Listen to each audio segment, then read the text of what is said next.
This is the meeting of the New York State Athletic Commission on Wednesday, January 13th, 2016. The meeting is called to order. With me is Commissioner John Signorelli and Commissioner Edwin Torres, Executive Director David Berlin, Counsel Jim Leary. We will approve the minutes from 8:25:15 and 10:15:15. Gentlemen, you all have packets, and you have those minutes in the packets. I read over them. Make a motion to approve the minutes. Second the motion. Motion is made by Commissioner Signorelli and second by Commissioner Torres. Minutes passed. Old business. I believe there is none. Okay. The new business, we will, if there is any right now, or if we will, as we come out of executive session, we will put in or add to. Sure. I mean, initially, the executive director's report, I'll just mention, I'll be very brief. Obviously, we're at the start of a new year, and I will let you know the number of events we had in 2015. Our totals for the year, we oversaw and regulated 44 boxing events in New York State and 357 wrestling events in New York State.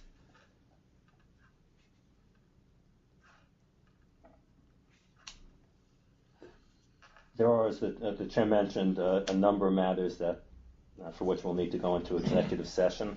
Why don't we do that now, discuss personnel matters, and then we'll come back on the record and announce what our decisions are. Yeah, can I just add, just for the record, to go into executive session, the reason would be we have three issues to talk about today. One is discussion of ringside physicians recommended for approval by the MAB. Another is discussion of a new inspector hire, and another one which is an administrative law judge's recommendation on a hearing, which involves, the hearing record.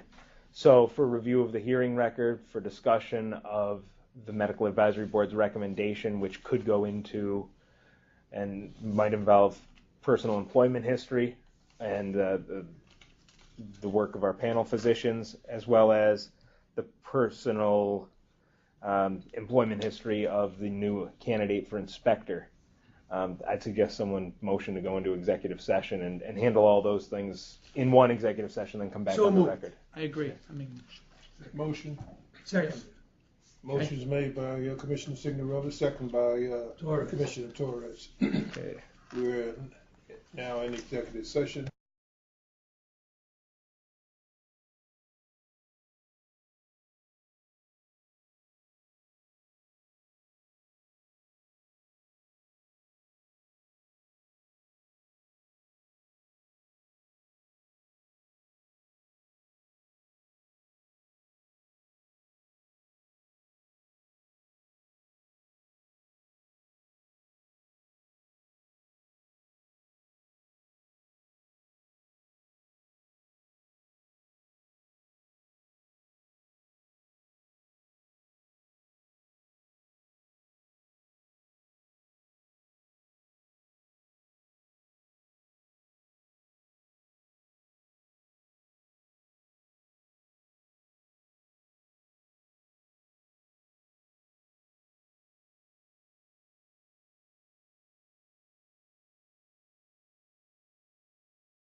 Okay, we are back from executive session now. We discussed the three matters that Mr. Leary said we would be discussing during executive session, and the commissioners have come to decisions on these matters. First of all, with respect to the matter of Timothy Wheeler, is there a motion to adopt the findings and recommendations of the ALJ in this matter? I make a motion. So moved in its entirety. Very good. Second the motion. Motion was made by Commissioner Signorelli, so moved and carried by, and seconded by Commissioner Torres. Very good. And there's a unanimous vote to adopt the full decision of the ALJ? It was a unanimous vote. Yes, in its entirety. Very good. So based on that, in the matter of Timothy Wheeler, the ALJ's recommendations and findings are adopted.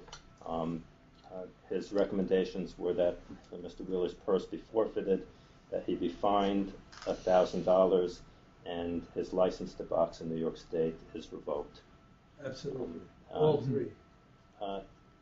The next matter has to do with ringside physicians. The Medical Advisory Board met on December 2nd and again on January 6th, and they have recommended for approval by the Commission 4 new ringside physicians. They also voted to recommend for reappointment 31 of our current physicians.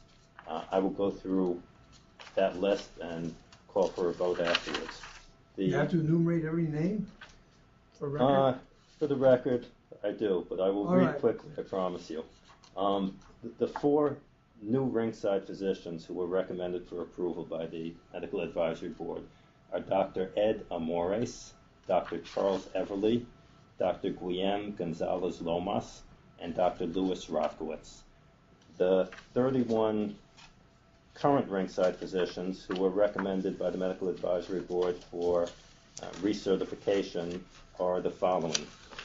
Doctors Diego Alvarez, Clifford Amaduri, Donato Balsamo, John Baccio, Bennett Brown, Avery Brown, Scott Darling, Angela Gagliardi, Stephen Gelfman, Dennis Gort, Alex Guerrero, Jeffrey Kaplan, Victor Kabi, Azra King, Michael Lenahan, Deborah Light, David Martin, Robert Meyer, Mark Mirabelli, Donald Muzzy, Ann Nassiger, Donald Nash, Robert Polofsky, Rosanna Sabini, Nitin Sethi, Gerard Varlata, Richard Weinstein, Daniel Weinstock, Kevin Wright, Michael Strauss, and Celine Thum. Those are the 31.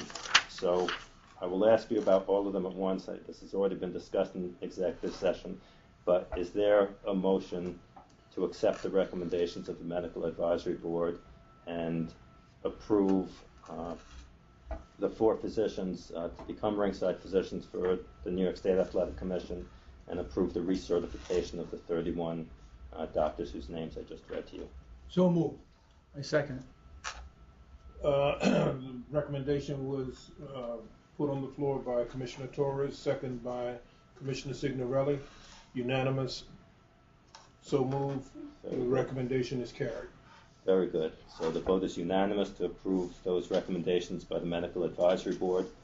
The other personnel matter that we discussed in executive session involved two applicants for the inspector position. Their names are Ismael Rivas and Edgar Campoverde. I believe you've discussed their qualifications and that you have a vote regarding their hiring. I read over the resumes. I make a motion to accept. Very qualified. Seconded. Commissioner Signorelli made the motion to accept. Commissioner Torres seconded the motion. Unanimous. The motion is carried. Very good. And those 2 applicants will now Rivas be and hired as Monteverde, right. Rivas and Campoverde. I beg your pardon. That's all right. That's another name I know. Monteverde. So they will be Offended in front of hired, me, get in trouble. and we will be in touch with Human Resources to make sure that everything is filled out as it needs to be. Go. You want to? Okay. The next item on the agenda has to do with Commission Bulletin 2015.5, which concerns the ring access policy. You'll probably find the version in your In the packet. The version is in your packet. What we are doing here is adding the language unless otherwise authorized by the commission. Essentially, the bulletin is the same that you've already approved, but if you look at the second section, ring access policy, as the chair just stated.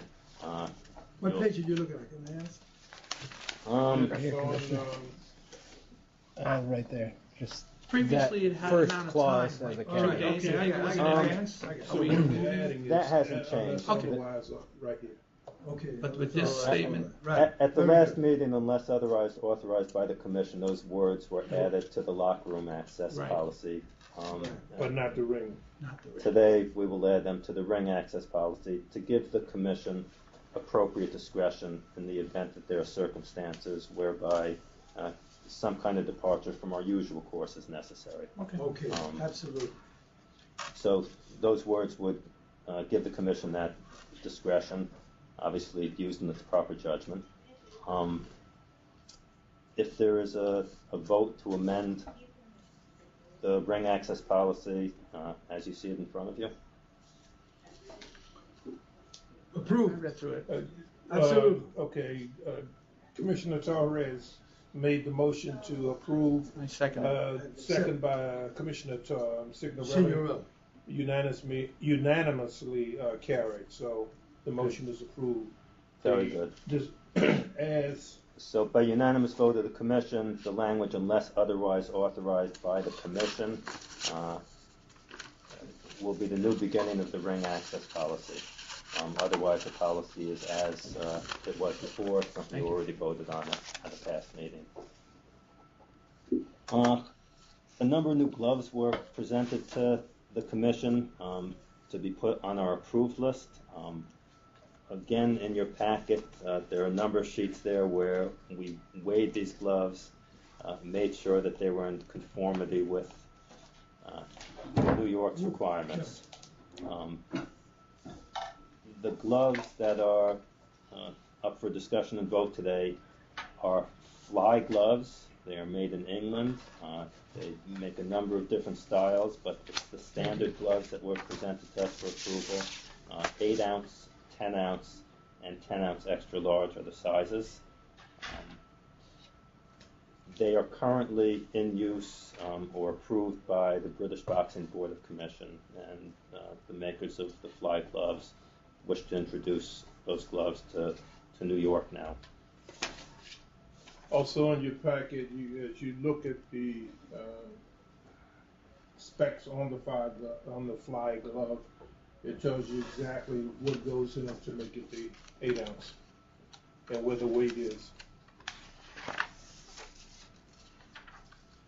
You want to read it all, or do you want to go one by one?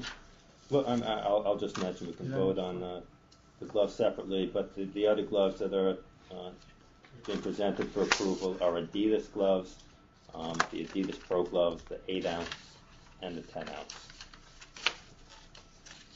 So if you vote to approve these gloves, they will go on our approved list, which will be posted on the website, and of course, promoters and boxers will be permitted to use these gloves going forward. Take your time, gentlemen. Also similar. Yeah, I make a motion to approve them. I second. Commissioner Signorelli made the motion to approve the fly gloves and the Adidas gloves, and was seconded by Commissioner Torres, which is a unanimous vote, and it's carried, so carried. Very good. So just to sum up, by unanimous vote of the commission, the following gloves are now going to be on the commission's approved list of gloves. Fly gloves, they're standard style, 8 ounce, 10 ounce, and 10 ounce extra large. And Adidas gloves, the Adidas Pro, 8 ounce and 10 ounce. The next item on the agenda is also discussion of a recommendation made by the Medical Advisory Board. at their last two meetings, December 2nd and January 6th, they took two separate votes on this issue. At the December 6th meeting, they recommended to the Commission that ringside physicians be added to the Department of State's special payroll, essentially making them per diem employees of the state. At the January 6th meeting, they discussed and have recommended to the Commission that a set per diem rate for ringside physicians be placed at the amount of $400. What that means is that any day that a physician works for the Commission, he or she will be compensated in the amount of $400, whether that physician is working at an event or that physician is working at a weigh-in. So the Medical Advisory Board has made those recommendations, and it's before you today to make a decision about whether you approve those recommendations. Absolutely, seems altogether reasonable. Yes. I mean, it's certainly not. If I make a motion, Certainly It's not 400. Go ahead. 400, yes. No, I think it's quite reasonable, the amount in question, given the responsibility it entails. Very good. I move to approve. I second it. Commissioner Torres made the motion, Commissioner Signorelli approved it, it's carried unanimously. Okay, and for clarification, just the motion was to approve all the recommendations of the MAB, moving ringside panel physicians to state employee status, and The when attendant doing so, give them the compensation, $400 right. fee schedule. Absolutely. Very important. Okay, yes. So great. approved.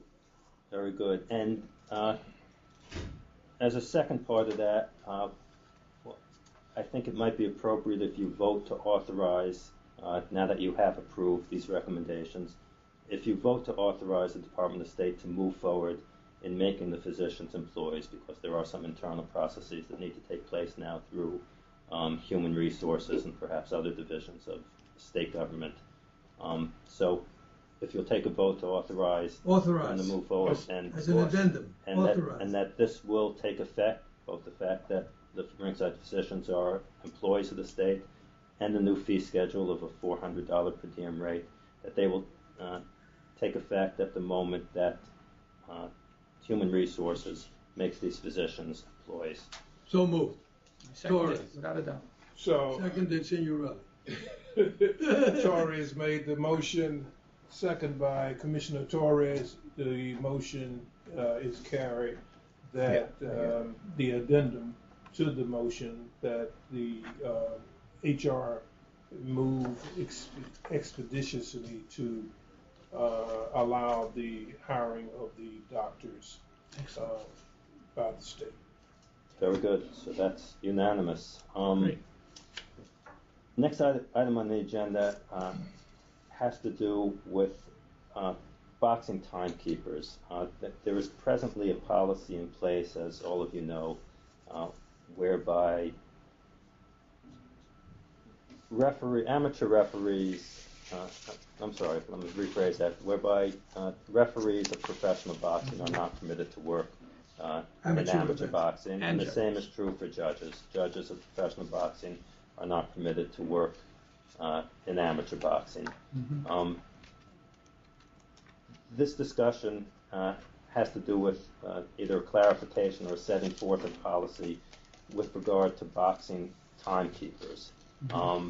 And it's the sense that boxing timekeepers carry a very different kind of function than either referees or judges, and that professional timekeepers, and that they should be permitted to work at amateur events. That there'd be no conflict between doing the job in professional boxing and doing it in amateur What's the boxing. quarrel against this? I don't know. Well, first, I would disagree with this because the reason being for that professional working in the amateurs, it also opens up opportunities for people in the amateurs to learn the trade. If we have everybody in the pros still operating in the amateurs, there'll be no room for them to learn and become professionals at one time. I had this discussion with Commissioner Hazard, Jersey, and he explained his feelings. And since he clarified it, I agree with him. So they would fall into the same criteria as the referees and the judges, I feel. But I'll leave it up to you. I mean, and I appreciate that argument, and that is, there are basically two arguments that are put forward on these issues, and That's one. Commissioner Opportunity Signorelli for just people to mentioned grow. as one of those. Opportunity. The other argument, which perhaps is close to what we need to think about as regulators, is the concern that different criteria are used judging amateur fights and judging professional fights. And there's a concern that an individual who is judging amateur fights might mistakenly use those criteria or observe the fight in a different way than if he were focused completely on professional boxing. Same is true of referees, where different instincts are needed in professional boxing and amateur boxing. Amateur fights are stopped more quickly, to take an easy example. And so that is one of the concerns in not allowing professional referees and professional judges to work in the amateurs, that the quality of their work, their ability to work in the professional ranks, will actually be compromised if they were to work in the amateur ranks as well. That is the concern. With timekeepers, while we have the concern mentioned by Commissioner Signorelli, we do not have, I believe, that second concern. In other words, timekeepers can function in the amateur ranks, and it doesn't interfere in any way or compromise their ability to function effectively and do the proper job in the professional ranks. So that's the other consideration, which is why this is a discussion we're having, and why it's for your consideration to make a decision about whether that should be permitted for timekeepers only, not for judges or referees. On record, currently, how many timekeepers do we have? 5? Locally, I guess all throughout the whole state. We have 5, 6, 7. There are a couple of We have 7. a couple of people Throughout the who are. Thank you. Thank you. A couple of them are not active in that they are also judges, and they are working as judges, and frankly not interested in working as timekeepers. Are we currently giving dual licensing? We weren't before. Only the with previous respect to timekeepers and judges, frankly. Why is that? Frankly, Could a referee want to be a timekeeper also, if we're doing it for the judges? I don't want to leave one group out. Sure. I don't believe that there's any policy that's been formally set on this issue. Okay. So if it's something you want to consider now or at another meeting, Right now. it's certainly something that could be considered. Great. As of now, in terms of what we do have a couple of timekeepers who are licensed as judges and actively working as judges. Again, they are available to be assigned as timekeepers in the event that we need them as timekeepers.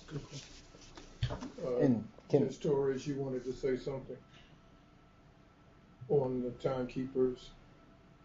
Well, I want to make a query as to what is your sentiment, David, on there. This seems to me such a minuscule issue. I mean, do you think that there is some...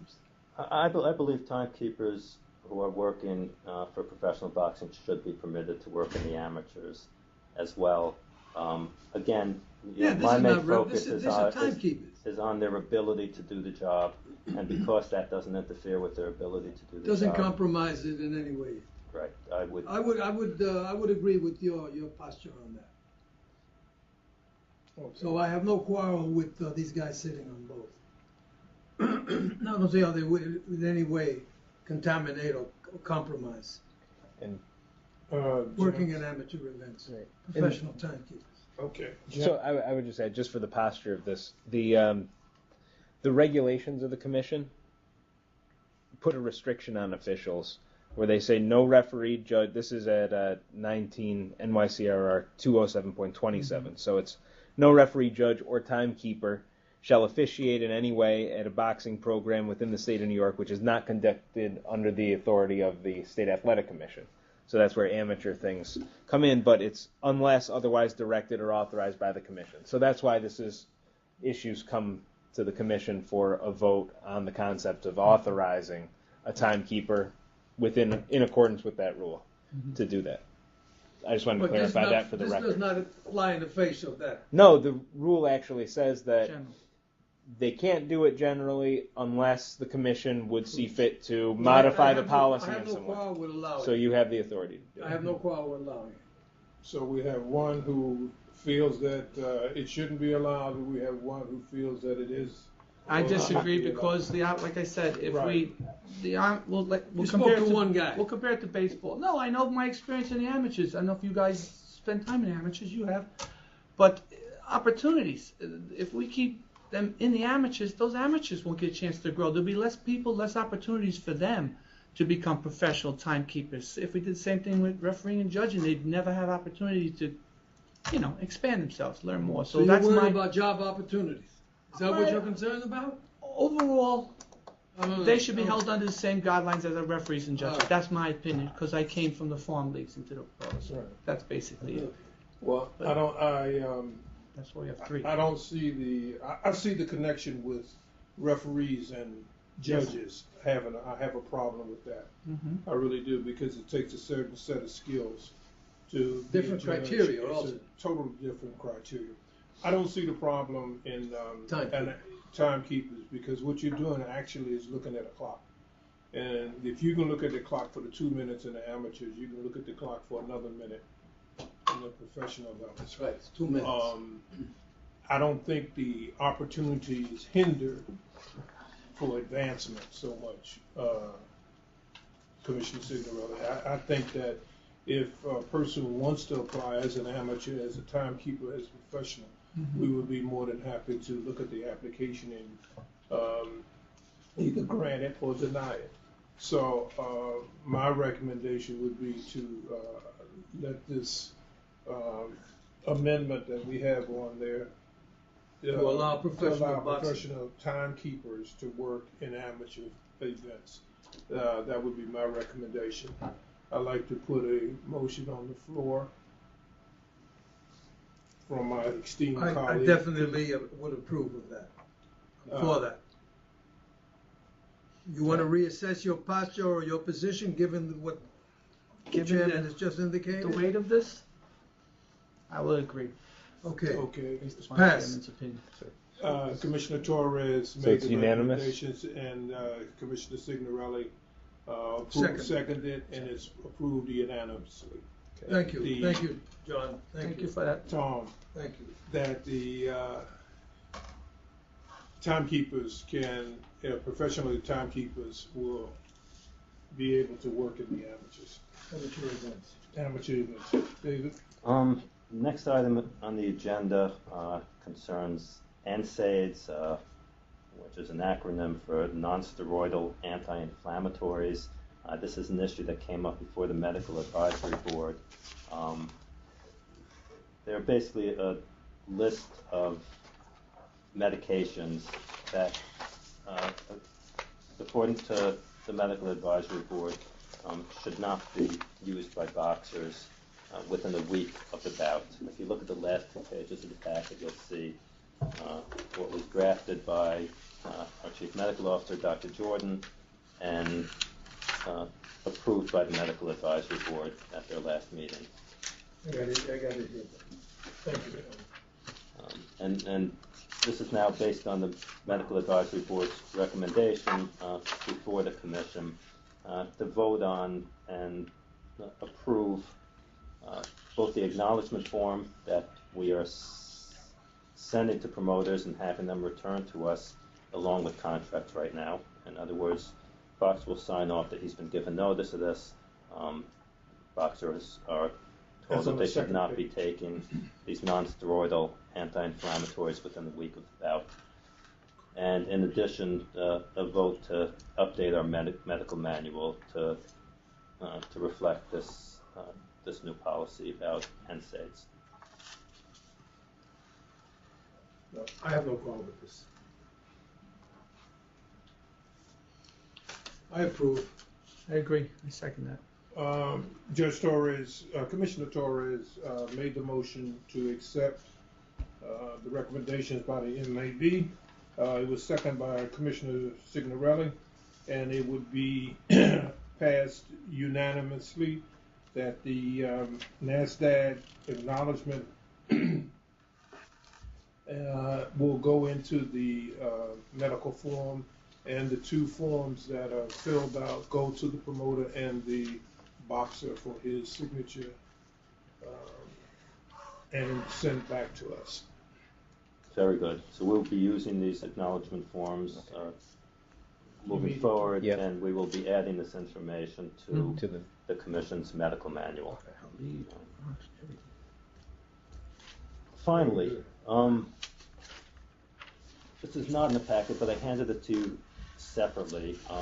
There's a memorandum which, if you vote to move it forward, will be issued by the Commission and sent to all employees of the Commission, inspectors, deputy commissioners, full-time office staff as well, regarding the need to avoid situations where there's a conflict of interest or the appearance of a conflict or of impropriety. So that's what this memorandum spells out.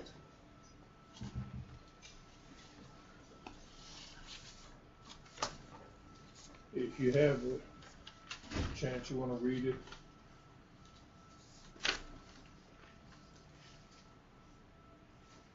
Yes, I had an opportunity to look at this before. Mm-hmm.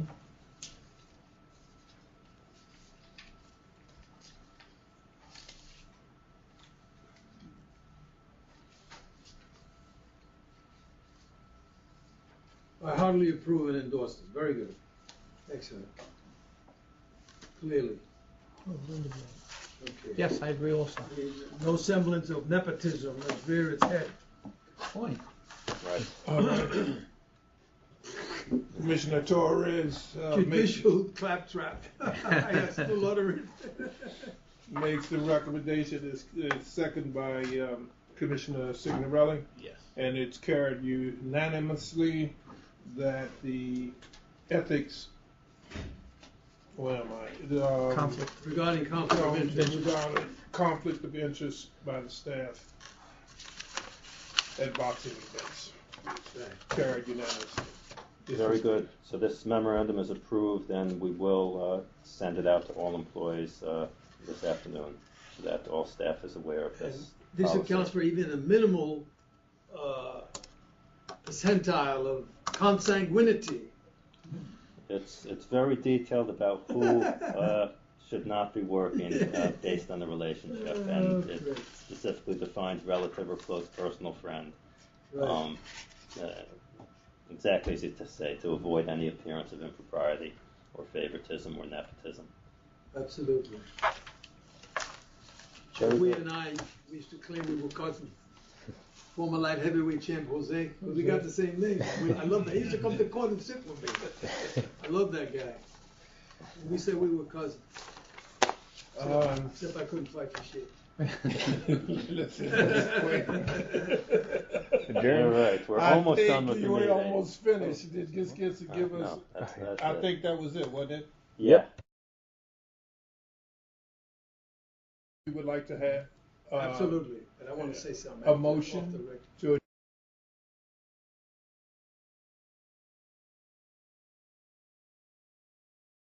by Judge Torres. Torres, Commissioner Torres at 11:45. The meeting is adjourned.